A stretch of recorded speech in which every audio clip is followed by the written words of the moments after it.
dans cette nation, je suis l'apôtre de la succession générationnelle prophétique. Je suis intermédiaire. Je parle devant le patriarche. Je ne suis pas dans sa génération. Je ne suis pas aussi dans l'autre génération. Mais je suis dans la génération comme un modérateur qui consiste à prendre la reine à Esther pour l'introduire au roi. Alors je déclare, Benjamin, je te prends ce soir avec l'onction sacerdotale, l'onction royale. Je t'introduis.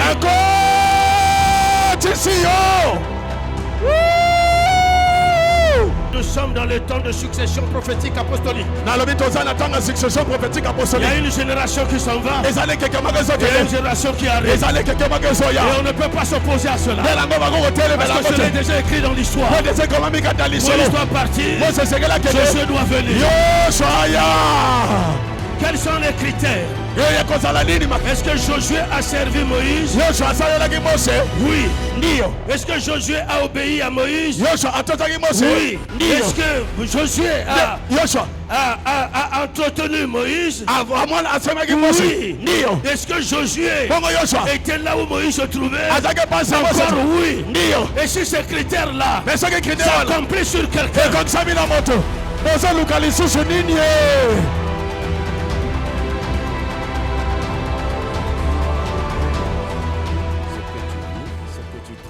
cette réalité, ce n'est pas la vérité. Et que certains problèmes sont nécessaires pour apporter des solutions à d'autres problèmes. Parfois on juge un frère, on juge une sœur, mais on ne comprend pas que la vie de ce frère, de cette sœur est une écriture. Seuls ceux qui ont l'esprit peuvent interpréter. Parce que si les ânesses de Kis, père de Saül, ne se perdent pas, Saül ne rentre pas dans la royauté. Ce que tu perds est nécessaire pour que tu rentres dans ton destin. Si Joseph n'avait pas été vendu, si Joseph n'était pas accusé, si Joseph ne s'était pas retrouvé en prison, il ne se serait pas retrouvé là où il est devenu. Pour que vous compreniez que cet anniversaire est prophétique. Je reprécise ma pensée.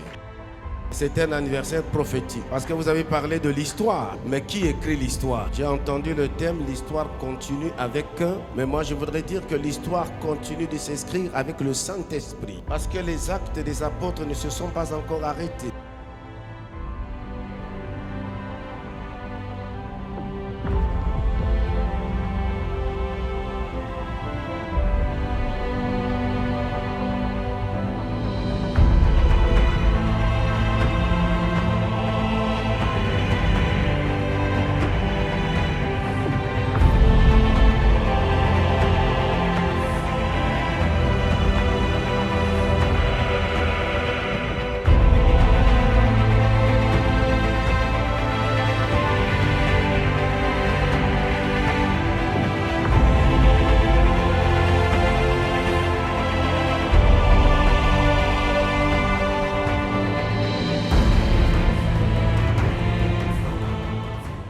Dieu doit nous enseigner à compter les années. Parce que très souvent nous mettons l'accent sur la cérémonie. Mais nous ne voyons pas qu'un anniversaire, c'est un temps de réflexion. C'est un bilan. C'est un moment où il faut se poser des vraies questions et avoir des bonnes réponses. Et la première question qu'on doit se poser, si le Christ venait aujourd'hui, est-ce que j'irai au ciel?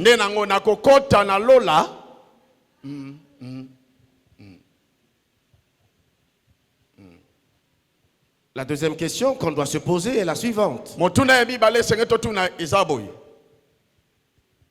Quel est le plan de Dieu pour ma vie?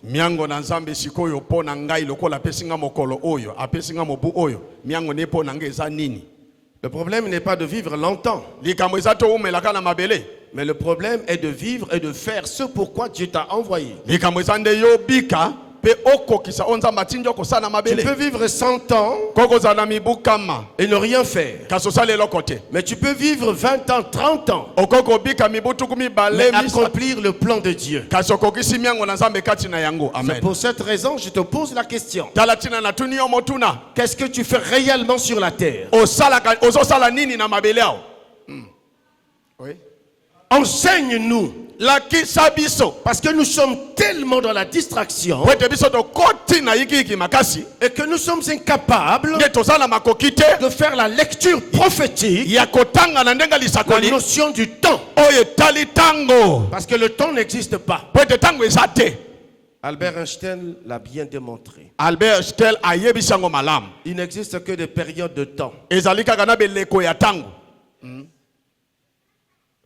Pourquoi le temps n'existe pas pour nous les humains? Mais parce que nous ne sommes pas les maîtres du temps. Dieu a donné à tout le monde tous les ministères. Mais il a refusé un seul. Lui-même il a gardé ce ministère. Parce que c'est lui le maître des temps et des circonstances. Oui. Alors, à partir de là, on comprend que Dieu fonctionne en fonction du temps. Le temps est si important que Dieu avait suscité une tribu particulière. On l'appelait la tribu d'Issachar. Ils avaient le discernement de temps. Lorsque tu regardes le temps, ce n'est pas 24 heures. Le temps, ce n'est pas ton âge.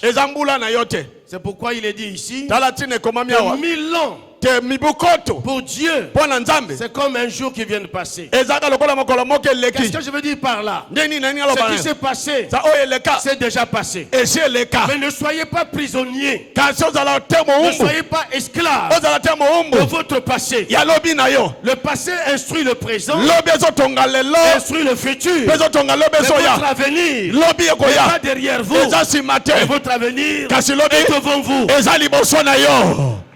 Amen. N'interprète pas le temps avec ton intelligence, mais interprète le temps avec le discernement pour comprendre ce que tu es en train de faire. C'est ce que je veux dire ce soir. Cet anniversaire marque la fin d'une dispensation. Je reprécise encore ma pensée. Cet anniversaire marque la fin d'une dispensation. Il y a eu des choses que Dieu a déjà faites. Il y a eu des choses qui se sont passées. Mais cela a pris fin. Maintenant, vous entrez dans une nouvelle dispensation. Parce que Dieu, c'est un Dieu de période de temps. Tu ne peux plus changer ton passé. Tu ne peux plus changer tout ce qui s'est passé hier. Mais tu peux transformer ton avenir. Ne permets pas à quelqu'un de continuer à te juger par rapport à ton passé. Parce qu'il ne sait pas qui tu es. Il ne sait pas ce que tu seras. Toi-même ne l'acceptes pas. Ce que tu as vécu, ce que vous avez vécu, c'est une expérience qui est nécessaire pour édifier votre foi, afin que vous soyez affermis dans la connaissance et que vous devenez inébranlables dans votre foi. Parce que vous savez d'où vous venez, mais vous ne savez pas où vous allez. Alléluia. Il en est de même de quiconque est né de l'esprit et qui est né de l'eau. Il est semblable au vent. On l'entend seulement souffler, mais on ne sait pas d'où il vient et où il va. Si quelqu'un peut arrêter le vent, alors il pourra vous arrêter. Et comme personne ne peut arrêter le vent, il ne peut pas aussi vous arrêter. On entendra seulement le témoignage qui siffle dans ce monde la société, ils sont savoir où vous allez. Alléluia. Par les voies de Dieu, ne sont pas nos voies. Jugez Joseph, critiquez Joseph, faites les réunions. Mais Joseph, qu'est-ce qui ne va pas? Il y a un problème chez toi. Tu es trop orgueilleux. Depuis que tu as eu la vision, tu as vu les étoiles. Voilà ce qui t'arrive. Mais il s'agit de l'histoire. Mais ce n'est pas toi qui écris l'histoire. Ce n'est pas la société qui écrit l'histoire. Ce n'est pas ton environnement qui écrit l'histoire. Mais il y a quelqu'un qui écrit l'histoire, qui contrôle tout sur la terre. Tout ce qui se passe, il éloigne, il écarte. L'anniversaire, Dieu va écarter certaines personnes. Pendant que tu célèbres ton anniversaire, Dieu du haut des cieux dit: maintenant mon fils Benjamin, maintenant l'église que je t'ai confiée, vous passez d'une dimension, vous êtes en train de passer d'une dimension à une autre dimension. Ce soir, il y a une étape qui s'arrête et une autre étape qui commence. En matière de ministère, tu ne peux pas être ce que Dieu ne t'a pas donné et appelé.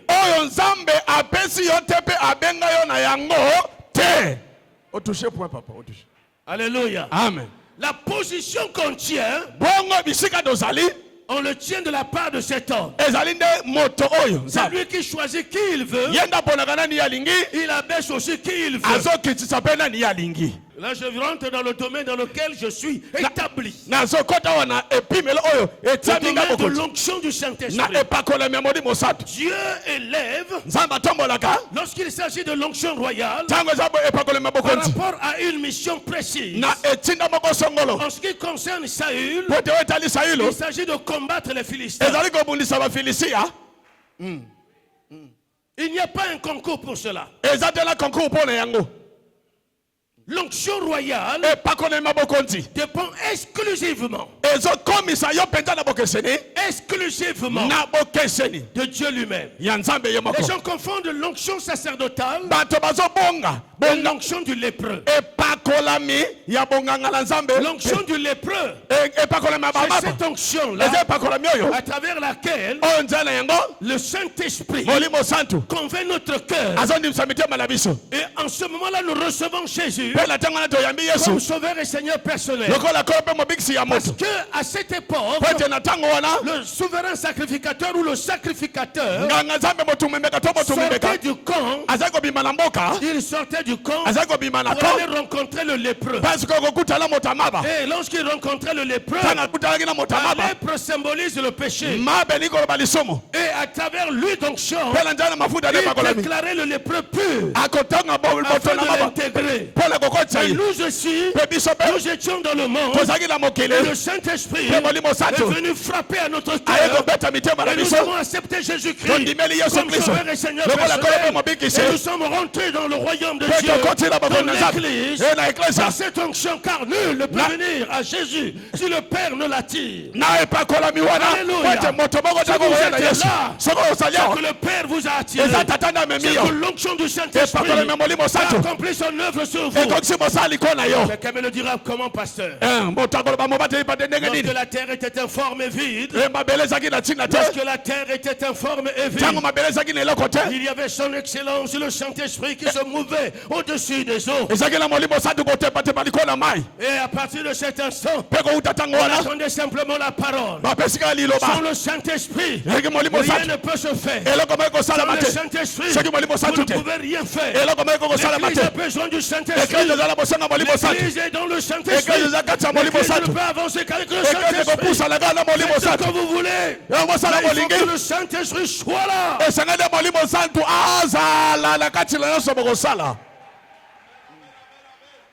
Cet anniversaire, c'est un concile.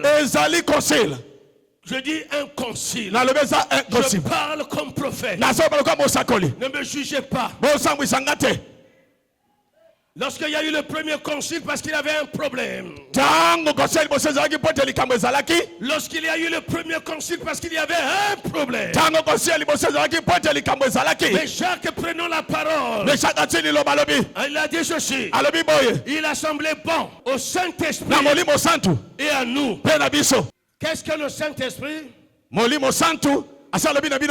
ce que je vis, dans ce que je traverse, je ne cherche pas la philosophie des hommes. Les gens peuvent parler, les hommes peuvent dire, mais ce qui est important pour moi, est-ce que Dieu, après les 60 ans, est-ce que Dieu vous dit? Qui avait donné le nom de Josué à Osée?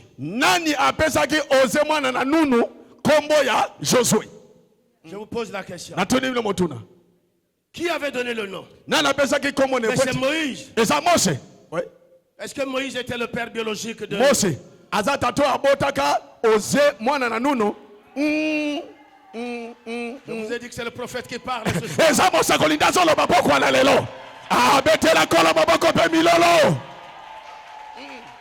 Nous sommes dans la succession générationnelle. Succession générationnelle prophétique. Oui. Parce que Moïse est sur le point de partir. Il est dans le temps de Dieu. Il a déjà accompli sa mission. Mais la succession s'impose. Mais celui qui est frère de Moïse s'appelle Aaron. Il y avait les neveux de Moïse. Moïse aussi avait des enfants. Mais le choix que Dieu va effectuer.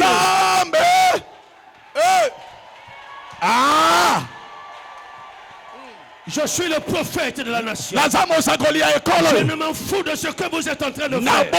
Je dis ce que le Saint-Esprit me dit. Quiconque s'oppose à la parole du Saint-Esprit, je ne le regarde que lui. Je dis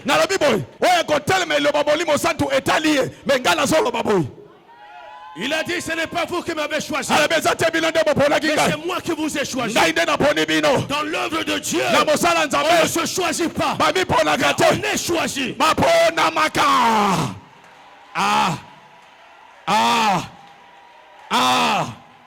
Lorsqu'on a failli contester la parole de Moïse, alors il fallait passer à l'examen pour voir une démonstration de puissance. Ils ont pensé que Moïse était dans les calculs. J'annonce la dispensation nouvelle dans ce ministère. J'annonce la dispensation nouvelle dans cette église. J'annonce la dispensation nouvelle.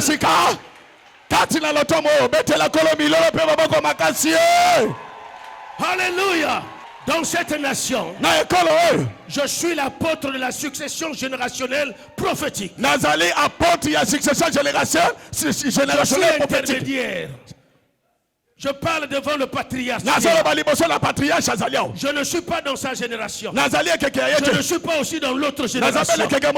Mais je suis dans la génération comme un modérateur qui consiste à prendre la reine Esther pour l'introduire au roi. Alors je déclare, Benjamin, je te prends ce soir avec l'onction sacerdotale, l'onction royale. Je t'introduis.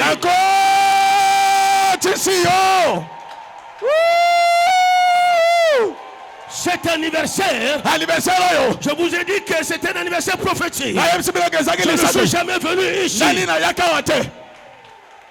Je ne suis pas venu pour les discours persuasifs. Supportez-moi mon patriarche, mon maréchal général. Je vous salue avec le respect. Mais laissez-moi décortiquer ce que le Saint-Esprit me met à cœur. Ne m'arrêtez pas. Quand il parle, je le laisse parler. Quand il monte, je monte. Quand il descend, je descends. Ça doit être ainsi. Alors je dis que cet anniversaire, c'est la fin d'une dispensation et le début d'une nouvelle dispensation.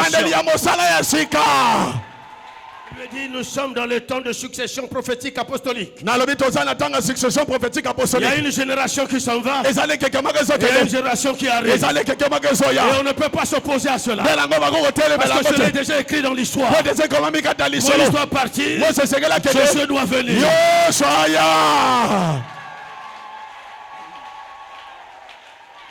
Quels sont les critères? Est-ce que Josué a servi Moïse? Oui.